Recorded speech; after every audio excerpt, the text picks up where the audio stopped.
L'Église orthodoxe apostolique des rites orientaux de France et d'Afrique en collaboration avec l'ONG Bethel, le ministère marial et prophétique des guerriers de prière et le ministère famille des peuples organise 40 jours de jeûne, 40 jours de jeûne et de prière pour préparer la Noël et sécuriser la fin de l'année.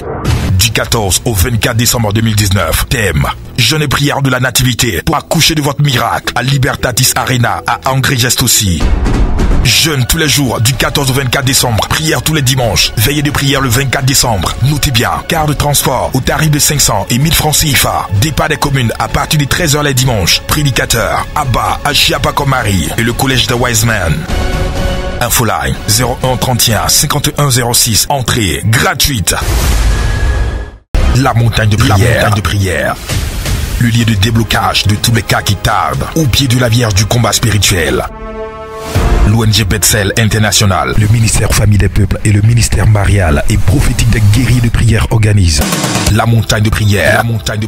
Le lieu de déblocage de tous les cas qui tardent au pied de la Vierge du combat spirituel.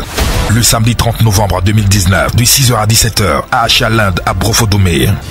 Prédicateur Abba Achiapakomari. Notez bien, participation sous condition 01 31 51 06 05 96 77 12 77 54 83 80. La montagne de prière. Le lieu de déblocage de tous les cas qui tardent au pied de la Vierge du combat spirituel.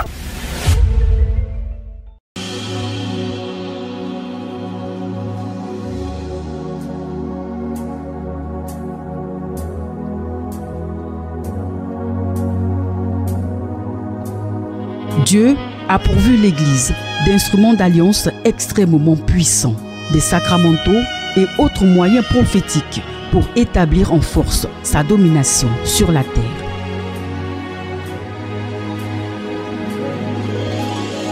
Avec le peuple d'Israël, nous avons eu l'arche de l'Alliance, qui est le signe de la fidélité de Dieu à son peuple.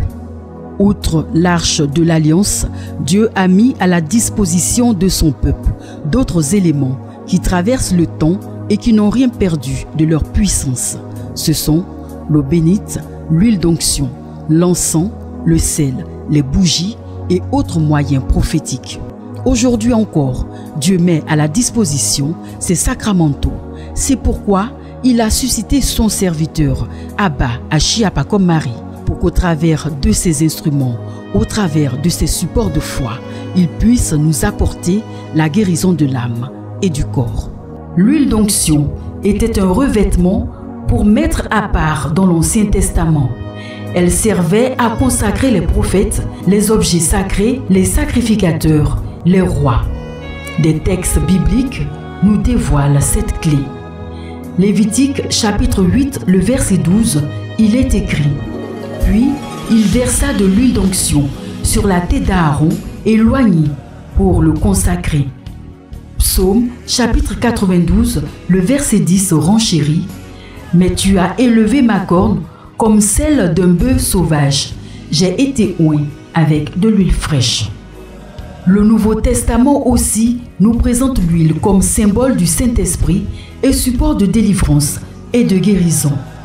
Marc chapitre 6, le verset 12 à 13. Ils partirent et ils prêchèrent la repentance. Ils chassaient beaucoup de démons et ils oignaient d'huile beaucoup de malades et les guérissaient.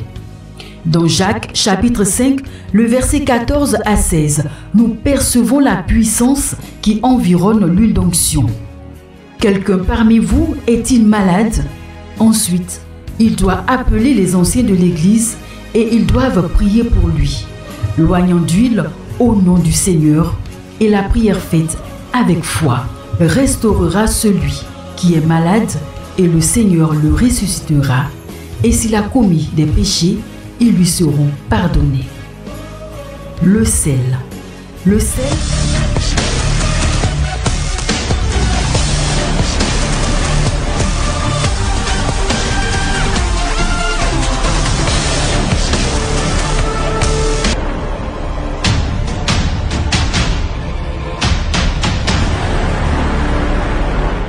Alléluia. Bien-aimés, nous prenons nos Bibles, donc nous rejoignons Paul qui nous donne une parole importante, donne une parole forte. 2 Corinthiens chapitre 6e, versets 14 à 18. 2 Corinthiens, chapitre 6e, versets 14 à 18. Paul dit, « Sortez du milieu d'eux et séparez-vous, dit le Seigneur, et ne vous mettez pas avec les infidèles sous un joug étranger. » Bien-aimés, qu'est-ce que nous voulons partager avec vous ce soir? Qu'est-ce que nous voulons en ce énième épignosis demander à Dieu de vous donner d'expérimenter? Bien-aimés, aujourd'hui, quand nous lisons cette parole de Paul, nous faisons un constat, c'est qu'aujourd'hui le monde est devenu tellement religieux, et même l'Église, tellement mondaine, qu'il est très difficile de distinguer le monde de l'Église l'un de l'autre. C'est comme si la ligne de démarcation a été tellement brisée que les églises, dont la vie spirituelle était autrefois profonde et forte, sont aujourd'hui de simples centres sociaux, des ONG. Bien-aimés, si nous sommes honnêtes, vous et moi, nous ferons ce même constat. Les baptisés semblent souvent avoir l'idée que nous devons nous mêler au monde et devenir comme le monde afin de gagner des âmes et d'influencer des vies pour Dieu. Et ce constat de beaucoup de baptisés, beaucoup de chrétiens est même partagé par beaucoup d'hommes de Dieu. Mais entre nous, frères, surtout pour ceux qui ont grandi au village et qui souvent ont vu un homme tomber dans un puits, à cause de la profondeur du puits, personne au village, et même souvent à Abidjan, dans certains quartiers tels que Koumassi, personne ne pensera descendre dans le puits avec celui qui est tombé dans le puits. Mais au contraire, tout le monde reste au sommet. Tout le monde reste à la surface du puits. Et de là, on laisse tomber une échelle, ou mieux, on laisse tomber une corde pour permettre à celui qui est descendu dans le puits, qui est tombé dans le puits, de remonter. Écoutez-moi très bien, bien-aimés. Les hommes qui ont gagné des âmes à Christ et qui ont influencé d'autres vies pour Dieu ont été des hommes qui ont marché avec Dieu, bien au-dessus des masses. Ont été des hommes qui étaient même séparés de leurs contemporains, même incompris. Et c'est lorsqu'ils étaient à cette attitude de spiritualité qu'ils ont pu attirer les autres à leur niveau. Et aujourd'hui, tous ceux qu'on appelle des saints, on peut les invoquer parce que leur vie est un témoignage. Peuple de Dieu, la seule façon de gagner les autres, c'est d'être différents nous-mêmes. Et c'est ça qui va les attirer vers nous et les attirer vers Dieu. Quand nous voyons l'expérience d'Abraham, si Abraham était parti vivre avec Lot à Sodome, Abraham n'aurait pas pu se tenir en intercession. Et son influence sur l'avenir et le devenir de Lot aurait été vaine. C'est plutôt quand Abraham s'est séparé de Lot, parce qu'il se tenait à distance, il est au plateau avec Dieu, que son intercession a assuré la délivrance de Lot et de toute sa famille. Ce soir, le terme de mon message, en m'appuyant sur ce verset de Paul, c'est la séparation avec le monde. Bien-aimés, nous devons être séparés pour Dieu. Nous devons être à part pour Dieu. Vous savez, je vais dire que le monde, Satan lui-même qui est le monde, à ce que le chrétien soit différent. Le monde a sa propre norme de ce que est quelqu'un qui est saint ou même de ce qu'un saint devrait être. Et même quand le monde réussit à nous attirer à son niveau, vous allez constater que les gens du monde souvent vont commencer à se moquer et à rire de notre situation. Nous croyons que c'est en nous comportant comme les gens du monde qu'ils vont nous respecter. C'est faux. Ils ne vont pas nous respecter. Ils ne vont pas nous honorer. Voyez, je me souviens de cette histoire dans une église. Un week-end après une soirée arrosée où il était avec des amis, un serviteur de Dieu consacré donc a décidé d'aller en boîte. Mais comme il était curé à l'époque, à la fin de la fête, il a voulu les suivre. Ils étaient tous éméchés, un peu saoulés, et ils ont voulu continuer cette soirée-là dans une boîte de nuit. Mais tenez-vous bien, même les païens avec qui cet homme de Dieu était, lui ont répondu, « Ah, mais toi, rentre au presbytère. Mais toi, tu es curé, tu vas aller faire quoi dans nos affaires? Toi, tu es pasteur, tu vas aller faire quoi dans nos affaires? » Et ça avait beaucoup de difficultés qui vont le chasser. Le monde a une norme concernant la sainteté.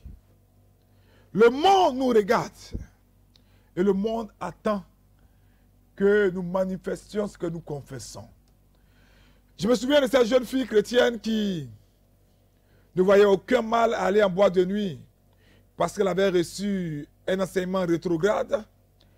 Et un jour qu'elle allait en boîte de nuit, pendant qu'elle dansait avec son compagnon, elle va se tourner vers lui et pensant faire de l'esprit, va lui demander, « Excuse-moi, mais est-ce que tu es chrétien ?» Le monsieur a été choqué. Il lui a dit, « Non. Pourquoi? Et toi ?» Le monsieur était étonné qu'elle lui pose cette question.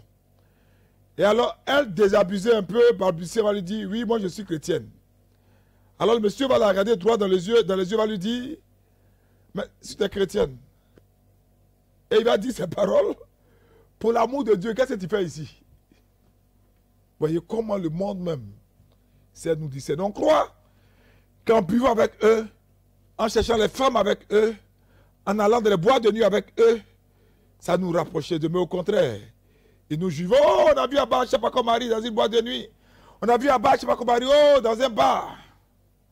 Et cette jeune fille a été choquée par la réponse de ce monsieur. Laissez-moi vous dire, le monde s'attend à ce que nous soyons différents. Sinon, comment quelqu'un pourra-t-il reconnaître l'autre? Si nous ressemblons au monde, que le monde nous ressemble, comment faire la différence? S'il n'y a pas de ligne de démarcation, comment les gens vont-ils savoir de quel côté nous sommes? Comment? Si nous nous habillons et agissons comme les gens du monde. Aujourd'hui même nous les ecclésiastiques, même les serviteurs de Dieu, on a peur de porter la soutane. On a peur de montrer une croix. On veut être comme le monde. Comment? Quelqu'un peut-il savoir si nous sommes chrétiens ou non? Frère, il faut une différence, bien-aimé. Frère, il faut la séparation. Peuple de Dieu, la séparation a toujours été la norme de Dieu. Voyez, quand vous lisez les Écritures, Abraham a dû quitter son pays. Abraham a dû quitter la maison de son père.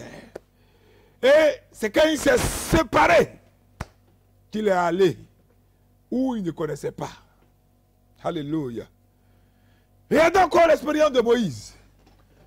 Moïse a même refusé d'être appelé le fils de la fille de Pharaon. Moïse était prince, frère. Il ne souffrait pas d'une manière matérielle. Mais il a choisi plutôt de subir la souffrance avec le peuple de Dieu que de se vautrer ou d'apprécier le plaisir du péché dans le palais du Pharaon. Donc, ma question aujourd'hui dans ce épignosis est celle-ci. D'où vient-il aujourd'hui que les baptisés, les chrétiens, aiment le monde? Et souvent même plus que les païens. La Bible dit que les Israélites étaient un peuple particulier.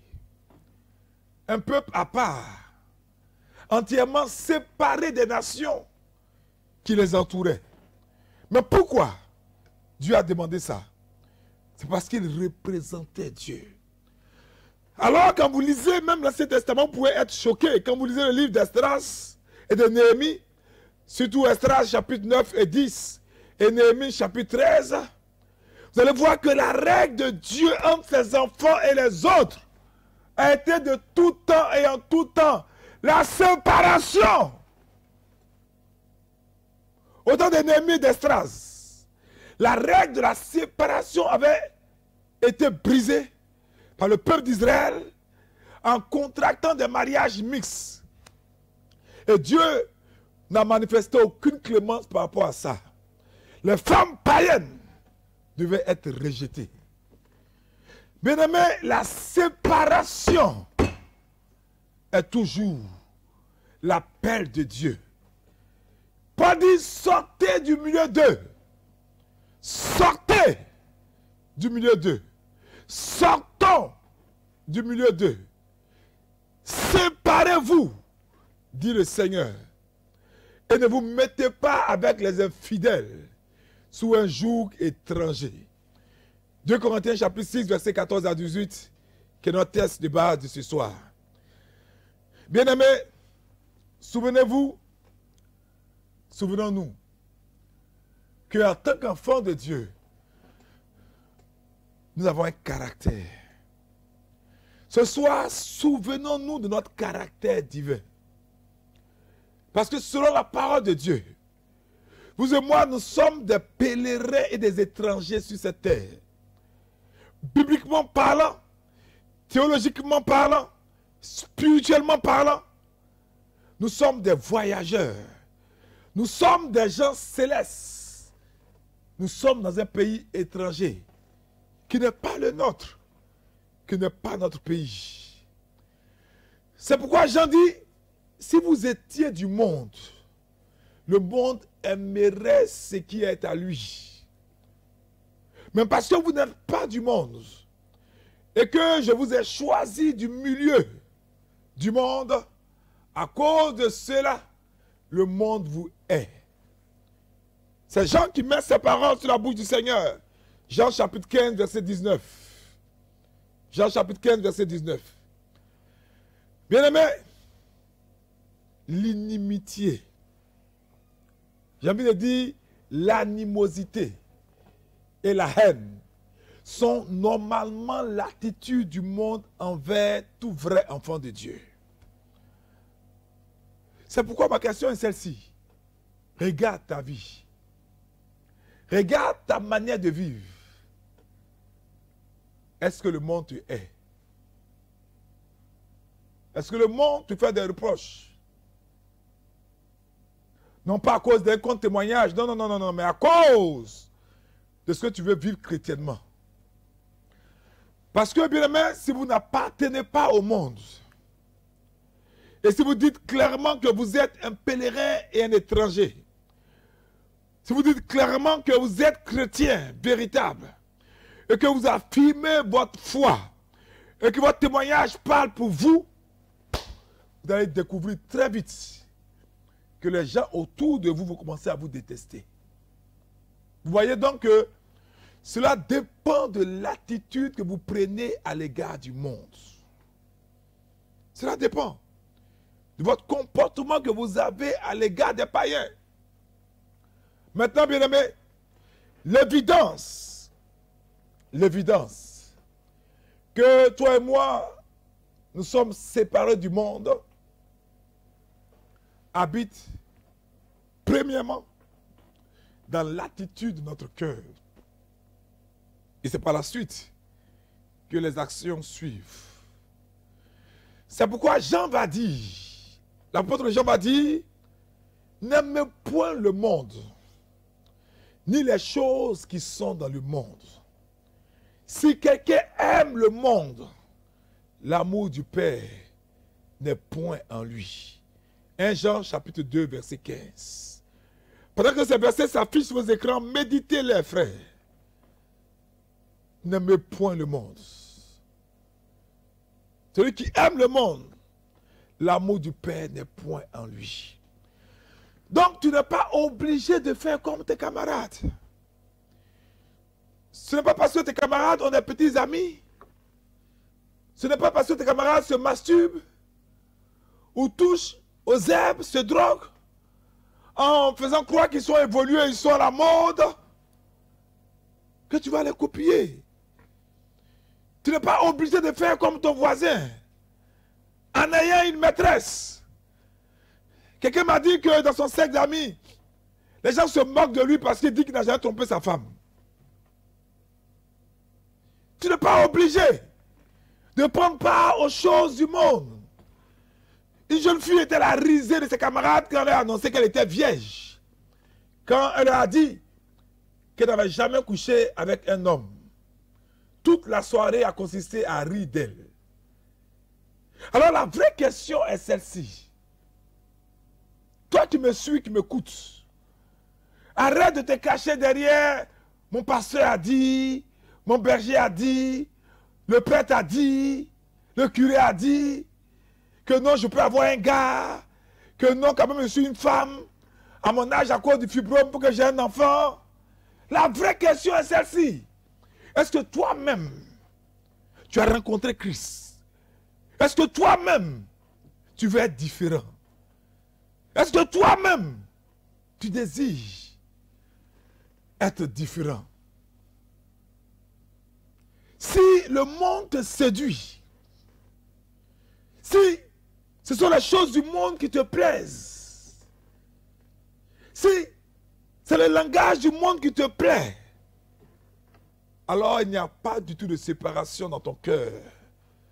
Il n'y a pas du tout de circoncision du cœur. Ce soir, je veux que nous puissions encore écouter un grand apôtre de la radicalité spirituelle. Méditez l'apôtre Jacques cette nuit.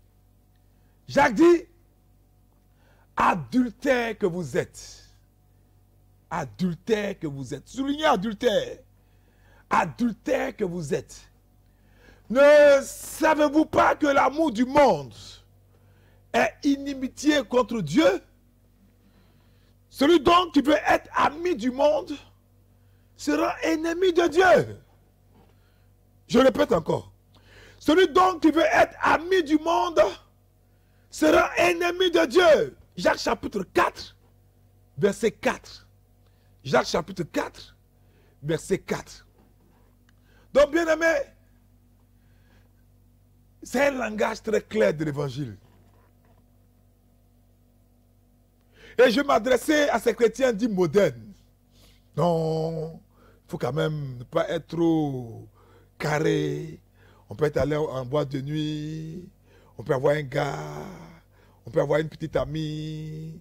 Mais il t'aime, non? Est-ce qu'il veut faire du sérieux avec toi, non? Hein? Mais ça ne fait rien. Mais s'il ne t'essaie pas, comment il va savoir que vraiment tu es une fille? Aujourd'hui, avec beaucoup de travestis, honte au monde. Et honte à ces pasteurs déguisés en habit de loup. Plutôt en habit de pasteurs, mais qui sont en réalité des loups dans la maison du Seigneur. Ils appellent ça des chrétiens du monde, des chrétiens modernes. Dieu a déclaré par la bouche de Jacques que l'ami du monde est l'ennemi de Dieu. Aujourd'hui, il y a des pasteurs, des hommes de Dieu brouteurs. Des hommes de Dieu qui ont des maîtresses. qui se saoulent, qui sont dehors jusqu'à 4 h du matin, pas pour prier, mais dans des boîtes de nuit avec des jeunes filles. Celui qui aime le monde n'aime pas Dieu. C'est clair. Celui qui aime le monde n'aime pas Dieu. Alors, quelle est donc mon attitude de cœur? Telle est la question importante. Si Mary était là, elle a dit, that is the question. Est-ce que j'aime le monde ou est-ce que j'aime Dieu? Suis-je l'ami du monde ou l'ami de Dieu? Quand j'ai été, par la grâce de Dieu, fait prêtre de Jésus-Christ, avec le soutien et la prière de tous, dont le grand rabbin de Jérusalem qui était dans nos milieux hier, et que j'ai commencé à porter des habits ecclésiastiques, on m'a dit, ah mais tu as tout habillé en noir comme ça. Tu as tout habillé en noir comme ça. Je lui ai dit, mais je suis prêtre de Jésus-Christ. C'est un privilège d'être configuré à Christ. Une personne à Christi, capiche. Mais Jacques dit, celui qui est ami du monde commet un adultère. Donc si tu aimes les choses du monde, tu es en plein péché d'adultère. Oh, il a dit, malheur soit aux adultères, parce qu'ils n'hériteront pas le royaume de Dieu.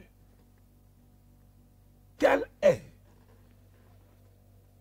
notre attitude véritable dans notre cœur envers le monde? Quelle est la véritable attitude de notre cœur envers le monde? Pas seulement nos actions, mais également et surtout nos pensées. Vers quoi vont nos goûts, nos désirs et même nos dégoûts? On peut voir à des fêtes chrétiennes de baptême, quand des musiques chrétiennes se chevauchent et durent, des soi-disant chrétiens disent, ah, mais on a tout écouté ça. Il n'y a pas de musique là, autre. Frère, c'est le choix que Moïse a fait lorsqu'il a renoncé au plaisir du péché. Aujourd'hui, boîte de nuit, concert de coupé décalé, tonnerre, oiseaux, etc. After work. Mais ces choses ne sont pas de Dieu, mais du monde, frère. Pourquoi je vous dis ça? Pour une simple raison.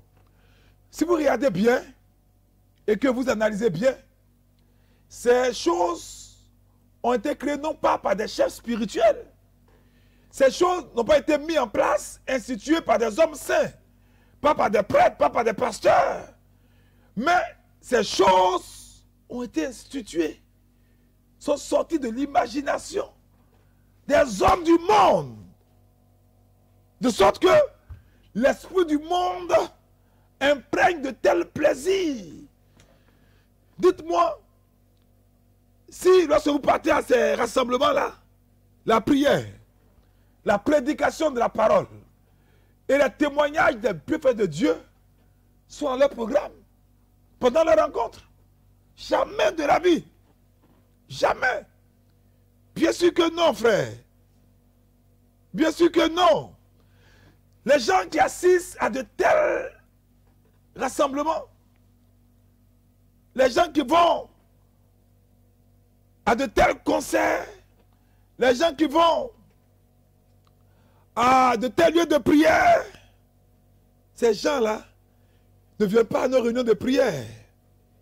Ces gens ne sont pas intéressés par le travail spirituel dans nos paroisses, dans nos temples. Et j'ai fait le constat, nous qui avons la grâce de diriger certaines grandes missions, que ceux qui chaque fois vont se plaindre aux autorités pour nuisances sonores par rapport aux activités chrétiennes sont à plus de 75% des baptisés. Et même les chrétiens véritables qui sont dans ces structures-là confirment ce que je dis.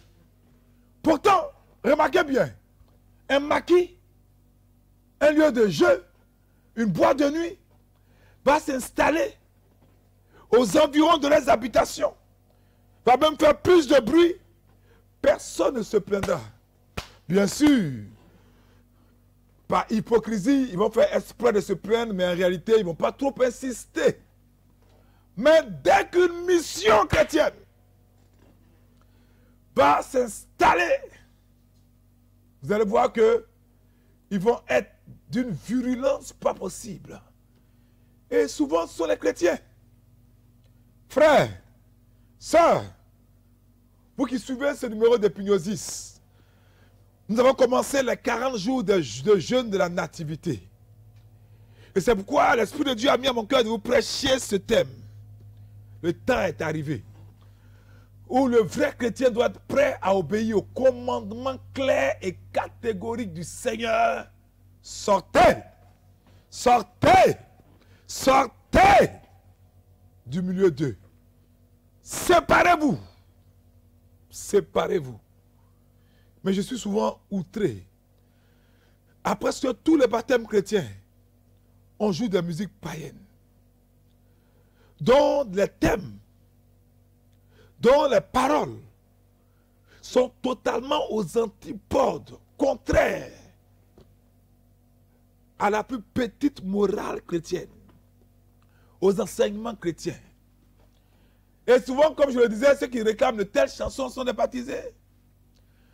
Mais jamais, au grand jamais, au concert de certains grands artistes du monde, vous ne verrez un prêtre orthodoxe ou un pasteur ou un prêtre catholique romain venir faire la prière ou venir faire une aspersion d'eau. Jamais.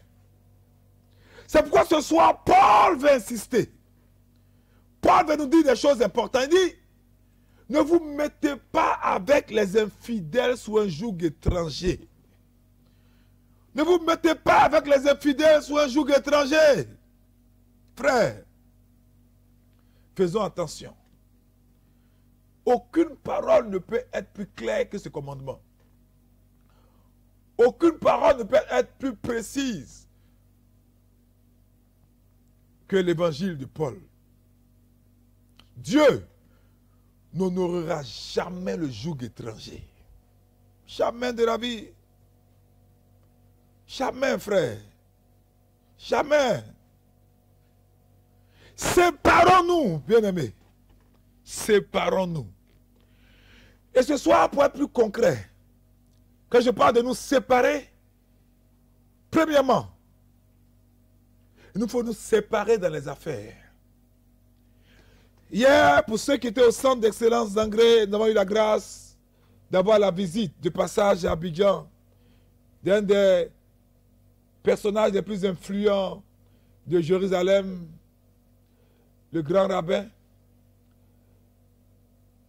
du troisième temple, rabbin francophone, et il nous disait qu'un juif ne conclura jamais d'affaires avec un infidèle.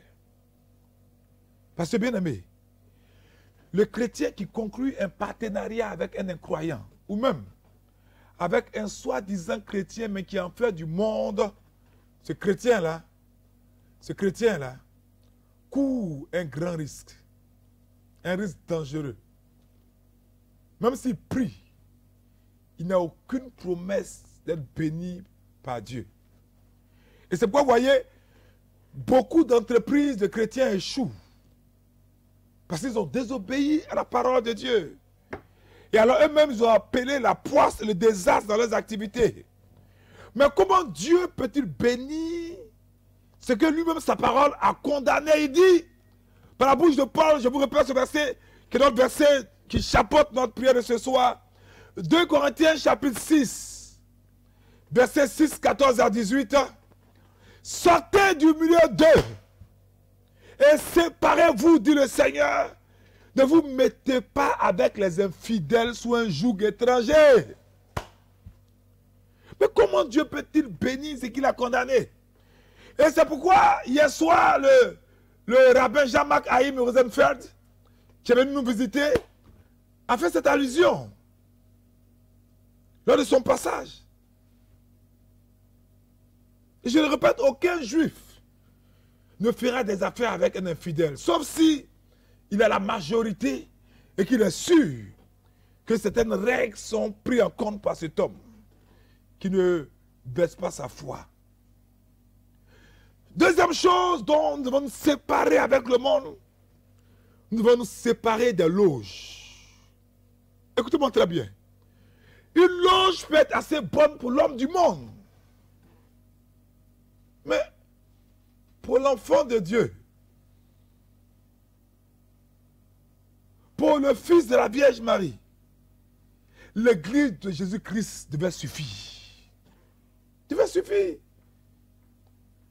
Parce que dans la société secrète, on retrouve des hommes qui nient la divinité de Jésus-Christ.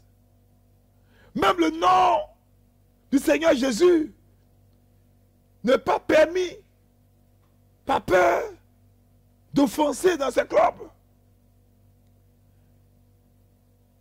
Et je veux dire, ce soir, tous ceux qui nous suivent, que l'endroit qui n'est pas assez bon pour le Seigneur, écrivez ça, l'endroit qui n'est pas assez bon pour le Seigneur n'est pas assez bon pour nous. Je ne peux pas non plus entrer là où Jésus est exclu. Ce n'est pas possible. C'est pourquoi normalement les Juifs ne viennent pas, les rabbins ne viennent pas dans les églises. Mais pour l'amitié qu'il a pour nous, il est venu nous visiter. Parce que Dieu a parlé clairement. Ne vous mettez pas avec les infidèles sous un joug étranger, frère. Et le Seigneur a dit par la bouche de Paul, sortez du milieu d'eux et séparez-vous. Que Dieu nous aide à obéir à sa parole. Et alors, vous allez entendre de ces slogans, il va vous dire, une fois maçon ou résurrectien, toujours maçon ou résurrectien. Ça, c'est un menteur. C'est un mensonge. C'est une loi faite par l'homme. Elle n'a jamais été approuvée par Dieu. Non, frère. Vous pouvez sortir de ces choses. Vous pouvez rompre ces choses. Vous pouvez renoncer à tout. Vous pouvez rompre tous les vœux que vous avez faits afin que vos yeux soient ouverts. Et venez à la lumière resplendissante de la parole de Dieu pour que votre âme ne soit pas compromise et que vous n'alliez en affaire. Troisième séparation pour nos 40 jours de jeûne, ça concerne les mariages. Vous voyez, je reçois beaucoup de messages et beaucoup de requêtes de prière. Et je ne suis pas le seul. Nous constatons, nous serviteurs de Dieu, que presque toutes les femmes admettent que le secret de tout le malheur dans la vie conjugale réside dans le fait qu'elles ont désobéi à Dieu et donc sont sous un joug étranger. Le mariage est mort. La parole de Dieu est très très claire. Et c'est Paul qui nous a parlé. Paul a dit, et retenez ce verset, Paul a dit, la femme est libre de se marier à qui elle veut, seulement que ce soit dans le Seigneur. 1 Corinthiens chapitre 7, verset 39. Elle peut se marier à qui elle veut, seulement que ce soit dans le Seigneur.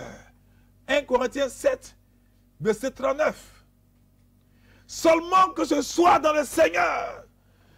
Donc quand vous épousez celui qui n'est pas dans le Seigneur, vous allez caresser la déception. Comment la bénédiction de Dieu peut-elle reposer sur une famille quand la parole de Dieu a été violée? Comment? Et beaucoup de jeunes femmes qui ont compris ça font face à ce problème, prennent leur courage à deux mains et sortent de ces mariages, cassent ces mariages. Tandis que d'autres qui ont persisté à désobéir au commandement de Dieu connaissent ou ont connu des souffrances terribles. Alors d'autres encore nous donnent un argument selon lequel, non, quand on va se marier, il va se convertir. Ça, c'est une tromperie du diable. Sœur, ceci est une déclaration d'Abba Sheba Marie. La fille qui échoue à gagner son futur mari pour Christ avant le mariage a très peu de chances de le gagner après le mariage. Mais quand il n'est pas encore connu, il ne se convertit pas. C'est pas quand tout sera tombé sur toi qu'il va se convertir. Oh chrétiens, ne faisons pas cette terrible erreur. Ne désobéissons pas à la parole de Dieu pour entrer sous des jougs étrangers. Ça peut sembler difficile maintenant, surtout à notre époque. Je ne dis pas de vivre dans une autarcie, non. Je ne dis pas de ne pas être chantre d'un dialogue interreligieux, non. Nous sommes chrétiens, nous sommes fils de l'amour. Mais pourquoi c'est nous les chrétiens? Pourquoi? Laissez-moi vous dire. Beaucoup vont vous dire que non, on ne trouve pas d'hommes, on ne trouve pas de femmes, c'est difficile aujourd'hui. Écoutez-moi bien. C'est que vous n'avez pas vraiment rencontré Jésus-Christ de Nazareth. Il dit, mais si vous qui êtes si mauvais comme vous l'êtes, vous savez donner de bonnes choses à vos enfants, mauvais comme vous êtes, mais comment Dieu vous refuserait-il quelque chose? Dieu a un plan bien meilleur pour ta vie, frère. Ça, Dieu a un plan bien meilleur pour ta vie. C'est pourquoi laisse-moi te dire, ignorer sa parole est quelque chose de dangereux. C'est obéir à Dieu qui est toujours le gage et l'assurance de résultats incontestables. Alors comme dit Paul, ne nous mettons pas avec les infidèles sous un joug étranger. 4e séparation à faire pendant ces 40 jours de jeûne de la nativité. 4e séparation, c'est avec des amis mondains. Là encore, il faut une rupture. Les amis mondains n'aiment pas les réunions de prière des chrétiens. Ils n'aiment pas vous accompagner à la prière. Quand vous dites, ah, je vais à la prière, ah, toi tu vas toujours à la prière.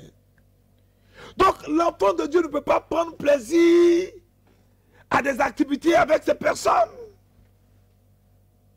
Tôt ou tard, votre amitié va se gâter. Frère, c'est difficile de jouer avec le feu et de ne pas être brûlé. Je le répète, c'est difficile de jouer avec le feu et de ne pas être brûlé. Il faut nous séparer. Et alors, beaucoup vont dire, mais Abba, c'est vrai, tu as prêché, mais comment nous séparer d'eux? Enfants de Dieu, écoutez-moi bien. Vous n'avez même pas fait d'effort. Ayez seulement une vie spirituelle claire. Une vie spirituelle véritable. Soyez des véritables témoins de Jésus-Christ. Et c'est eux-mêmes qui vont vous abandonner rapidement. Votre vie va les déranger. Et ils seront mal à l'aise à votre présence et à votre compagnie. Quand vous serez avec eux. Et ayez le courage de vous tourner vers des amis qui sont des enfants de Dieu véritables. Qu'ils soient noirs, blancs, jaunes, bleus. C'est là que vous trouverez une véritable amitié qui est plus convenable à votre foi. Un monsieur avait un ami et sa femme est venue lui dire, il était choqué que cet ami-là l'a dragué. Lorsqu'il était malade, cet ami l'a dragué. Parce qu'il était à l'extérieur pour une chimio. Donc il a dû durer, son épouse lui a dit, bon, il y a trop de problèmes en Afrique, peut-être que c'est la sorcellerie. Il reste là-bas, après les 3 mois, reste là-bas encore 3 mois. Et son propre ami, celui qui il comptait là, a commencé à draguer son épouse. Et quand son épouse est arrivée, ce monsieur dit, ah mon ami, il a dit, oh laisse ton ami là, c'est un faux type. Oh le monsieur est rentré dans une colère. Avant qu'on ne se marie, il était là. Et c'est vous qui gâtez entre les gens. Comme c'est une femme très intelligente, elle avait enregistré la conversation. Pac! Elle a allumé. Le monsieur, peut-être que son cancer allait revenir même. Il voulait appeler son ami pour le frapper au téléphone. Comment cela est possible? Et son épouse lui a dit, tu vois, il faut faire attention. Parce que même ce monsieur, il se moquait de toi en disant, voilà, ils disent qu'ils ont l'argent et puis après, c'est nous, ils sollicitent pour les faire partir en évacuation. Bien aimé, Bien sûr, je ne parle pas des faux chrétiens qui sont en réalité des loups déguisés en habits de brebis dans nos paroisses, dans nos temples, dans nos églises. Non. Je ne parle pas de ces amis-là. Mais je parle de véritables amis en Christ. Ces amis-là vont être des gens qui vont vous comprendre. Même quand les membres de votre propre famille vont refuser de vous comprendre. Ces amis-là seront toujours là. Et de telles amitiés, basées sur le Christ, ne peuvent jamais être rompues. Et même la mort ne peut séparer de tels amis. C'est pourquoi, même dans vos amitiés, ayez des amis. Ayez comme amis ceux avec qui vous pouvez vous associer, non seulement ici, mais dans l'éternité. Non seulement ici, mais dans l'éternité. On m'a raconté l'histoire d'un monsieur qui s'occupait de toute sa famille. Il s'occupait également des enfants, de ses soeurs, de ses nièces, de ses cousines. Et lui et sa femme ont fait un violent accident et sont morts. Écoutez-moi très bien. La famille, ses soeurs, ses cousines se sont ruées sur les biens en méprisant les enfants. La rentrée scolaire arrivée, personne ne s'est soucié de mettre les enfants à l'école. C'est de leur ami propre en Dieu qui est au Canada, qui a insisté, qui a récupéré les enfants et les envoyé avec lui au Canada pour les mettre, comme il avait beaucoup de moyens, dans de bonnes écoles. Bien-aimés, faisons attention. Voici les 4 séparations, les 5 séparations que Dieu attend de nous pendant ce temps de carême de la nativité. Maintenant, je vous ai dit le secret pour se séparer. Le secret pour nous séparer. Le secret pour ne plus rien avoir, même si nous fréquentons le monde, parce que nous ne pouvons pas vivre en autarcie, bien-aimés. Nous sommes dans une société. Je ne vous dis pas de vous enfermer dans votre salle, dans votre maison pour dire oui, je suis seul, mais ce n'est pas du monde. Non, vous êtes fous. On vous envoie à Benjerville. La séparation véritable est dans le cœur.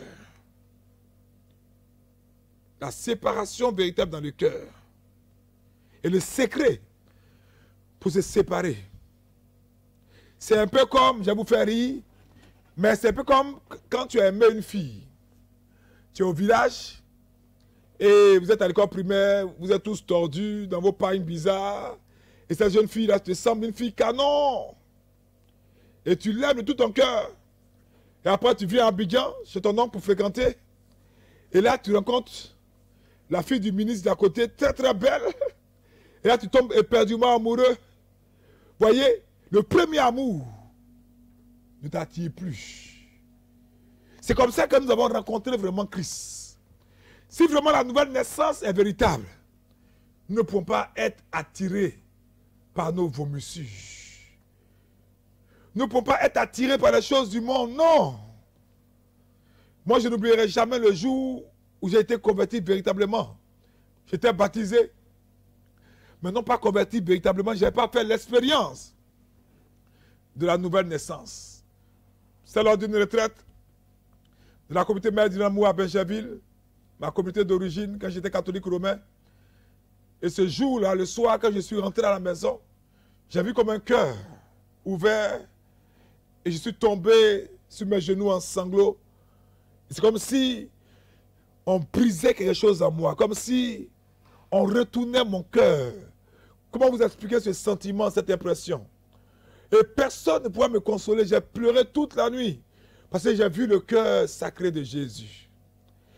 Et lorsque le lendemain, mes amis voulaient que je sorte et que je leur disais non, j'ai fait une retraite vraiment, je ne peux plus faire la même chose. Ils ont dit oh, ça va te passer, laissez. En ce moment, on m'appelait Tony Montana. Oh, laissez Tony, ça lui passer. On va voir après, ça c'est 2 jours, 3 jours. Mais bien aimé, je savais que ce qui était rentré en moi ne pouvait pas passer. Que cette vie-là ne pouvait pas passer. Et j'ai compris, comme dit l'apôtre Paul, que si quelqu'un est en Christ, les choses anciennes sont passées. Et toutes choses sont devenues nouvelles. Les choses anciennes avaient disparu pour moi, comme en un seul instant. Et je n'avais plus le plaisir du monde. Même la Guinness que j'affectionnais, je n'arrivais plus à aimer le goût de la Guinness. Toutes choses étaient devenues nouvelles. Toutes choses étaient devenues neuves. Christ était maintenant dans mon cœur. Et j'avais un nouvel amour. J'avais commencé à aimer les prières de fraternité. J'aimais l'évangélisation. Et bien aimé, j'aimais par-dessus tout la maison de Dieu. J'aimais par-dessus tout me retrouver dans des assemblées de prière. J'aimais beaucoup la musique rap. J'avais toutes les collections. Mais désormais, mon cœur s'attachait au cantique chrétien. Et j'aimais bien écouter ce cantique du groupe Shekinah et Coming là, qui m'a beaucoup transporté. J'ai beaucoup pleuré avec ce cantique. Il n'y avait plus de lutte à moi. Il n'y avait plus de questionnement. Il n'y avait plus de problème à résoudre. Parce que le Christ était entré dans sa glorieuse plénitude dans mon cœur. Et le monde était sorti par l'autre porte. Les deux ne pouvaient pas cohabiter en moi. C'est vrai. Il a fallu après lutter pour certaines choses. Mais les deux ne pouvaient pas cohabiter. Voici ce qui arrive quand on a fait l'expérience d'une véritable rencontre avec Jésus. Et lorsqu'on a fait l'expérience de la séparation. Je vous donne un autre exemple. Par exemple, imaginez que vous avez grandi au village dans la dureté. Vous mangez des maniocs avec des piments durs chaque 16 heures. C'était votre seul repas. Avec des feuilles peut-être écrasées. La viande était un événement. Vous dormiez dans une case avec des moustiques qui jouaient avec votre chair. Mais à cette époque, c'était votre environnement que vous connaissiez, le village. Donc vous étiez heureux. Le jour où il y avait des ignames braisés, c'était la fête. Mais un jour, vous avez entré en 6e et votre oncle, qui est nommé ministre, demande à son frère, votre papa qui est au village, que vous veniez en France pour continuer vos études. Et là, vous commencez à manger le fromage, les croissants, à dormir sous le fréon. Plus de mouches, plus de moustiques. Je vous pose maintenant la question. Est-ce que vous allez accepter de revenir vivre dans la case? Continuer à manger les maniocs bouillis? Alors que maintenant tu es habitué au bon vin, au poulet braisé, au poisson au four?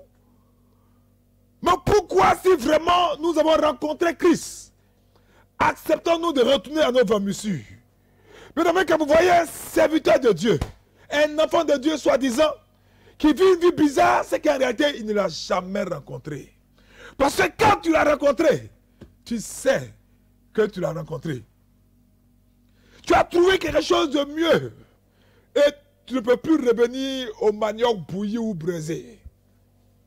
Ah, frère, le croissant est là, sorti d'un four d'un boulanger français. Qu'est-ce que j'ai fait avec le manioc? Le bon beurre président est là. J'ai le meilleur, frère. J'ai Jésus-Christ de Nazareth. Alléluia. C'est pourquoi quand j'ai décidé de tout quitter, mes parents ne pouvaient pas comprendre. J'ai eu la maîtrise du 3e cycle dans une grande école française. Et j'ai dit, je vais servir Dieu. Bien aimé, quand nous entrons dans ces expériences spirituelles de la nouvelle naissance et du Saint-Esprit, oh, bazoule qui était beau chantaba. Nous sommes pleinement satisfaits. Et même quand mon épouse et moi, nous mangeons des glaçons pour calmer sa faim qu'elle était enceinte, nous ne regrettons pas notre choix. Nous n'avons plus besoin des choses du monde. Et alors c'est pourquoi même quand mon épouse a gravi les échelons jusqu'à se retrouver chef de cabinet d'une grande institution de la place, avec plusieurs millions comme salaire, elle n'a pas eu peur, malgré les sollicitations des grandes institutions, des ONG internationales, de dire non, je vais servir Dieu et m'occuper des enfants. Bien aimé, il n'est pas difficile de vous refuser à vous-même quelque chose que vous ne voulez pas. Il n'est pas difficile de vous refuser à vous-même quelque chose que vous ne voulez pas. Si vous n'aimez pas le café, qu'on vous propose, ce n'est pas difficile de dire non. C'est comme ça. Quand l'amour de Dieu est entré dans votre vie, le monde sort de votre vie. Depuis que mes yeux ont été fixés sur Jésus de Nazareth, le plus beau des enfants du monde, j'ai perdu de vue tout ce qui se trouvait à côté de moi. Bien-aimés, que cela soit votre héritage. C'était Abba Chiapakomari, en direct de Pignosis, le lieu où la connaissance devient réelle, où le verbe se fait chair pour vous et dans votre corps.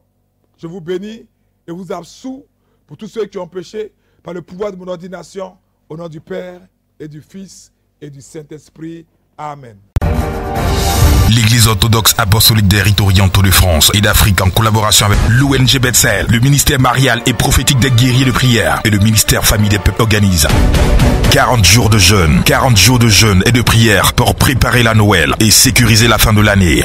Du 14 au 24 décembre 2019, thème jeûne et prière de la nativité pour accoucher de votre miracle à Libertatis Arena à Angers aussi. Jeûne tous les jours du 14 au 24 décembre, prière tous les dimanches, veillée de prière le 24 décembre. Notez bien, car de transport au tarif de 500 et 1000 francs CFA. Départ des communes à partir de 13h les dimanches. Prédicateur, Abba Chiapakomari et le collège de Wiseman. Infoline 01 31 51 06, entrée gratuite. La montagne de prière. Le lieu de déblocage de tous les cas qui tardent, au pied de la Vierge du combat spirituel. L'ONG Bethel International, le ministère famille des peuples et le ministère marial et prophétique des guerriers de prière organisent la montagne de prière. Le lieu de déblocage de tous les cas qui tardent, au pied de la Vierge du combat spirituel. Le samedi 30 novembre 2019, de 6h à 17h, à Achalinde, à Brofodomé. Prédicateur Abba Chiapakomari. Notez bien, participation sous condition. 01 31 51 06 05 96 77 12 77 54 83 80. La montagne de prière. Le lieu de déblocage de tous les cas qui tardent, au pied de la Vierge du combat spirituel.